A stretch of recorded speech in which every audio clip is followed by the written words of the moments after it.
Well, I just read an article today that came out in Inman News, and it talked about how the US Treasury is now going to be cracking down on cash transactions in real estate. My name is David Buck. I'm a full-time real estate broker here in Honolulu, Hawaii.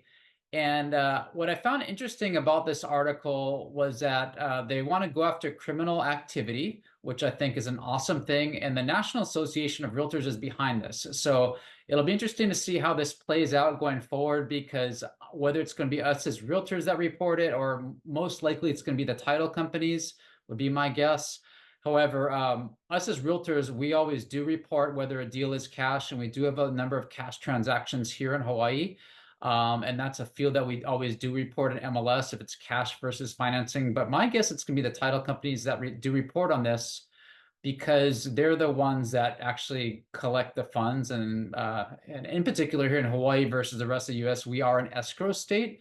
So it's going to be the escrow company collecting those funds, and they'll note that nothing will be coming from a lender, and that would be all cash. So the irony about this new law is that in the article, it talks about the Biden administration wanting to crack down on illegal LLCs and entities, when it's all over the news that the Biden family themselves, and I don't want to get political here, but that's how ironic our government is these days, has set up like dozens and dozens of shell companies to launder money from foreign entities. And now they're the ones that are supposedly want to crack down on corruption. So that I'm all for cracking down on corruption, but I think it's ironic that now the Biden administration is saying this. So going forward, we have no problem reporting on this. Like I said, the National Association of Realtors is behind this, according to this article, and I think it's a good thing going forward.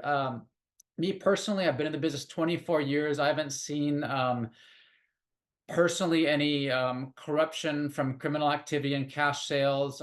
There's one particular case here in Hawaii where there's federal prosecuting and criminal activity where someone was guilty, and I didn't do the research whether or not he was paying cash for his deals, but the government's clawing all that back. So that's a local person that was involved in some criminal activity. However, foreign criminal activity in Hawaii, I have not seen it personally. Not to say that that does not exist.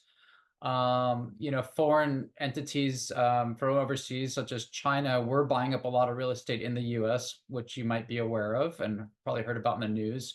We didn't see as much of that in Hawaii. However, I heard it's a lot more prevalent on the mainland and in, say, Northern California, and Southern California, that sort of thing.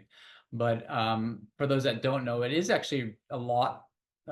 It's very difficult to get money out of the country from China, which is why we also didn't see a lot of real estate investment here. And in particular, one guy who's like kind of like invented like or had like the Home Depot of China. He owned Pacific Links, and he bought a lot of golf course property here in Hawaii. And the challenging thing, and for Makaha in particular, is he had grand vision there at Makaha and wanted to do a Tiger Woods golf course. And then what happened was the Chinese Communist Party wouldn't let him take money out of the company to fund the improvements. So yeah, but once again, that was not criminal activity, but we do see foreign cash buyers, taking money here to the US. But the whole reason behind this is to crack down on money laundering, which I think is a good thing. So in any event, hope you have a wonderful Aloha Friday. And I just wanted to report on this. And if you like what we talk about here in these videos, feel free to hit the like button or subscribe below.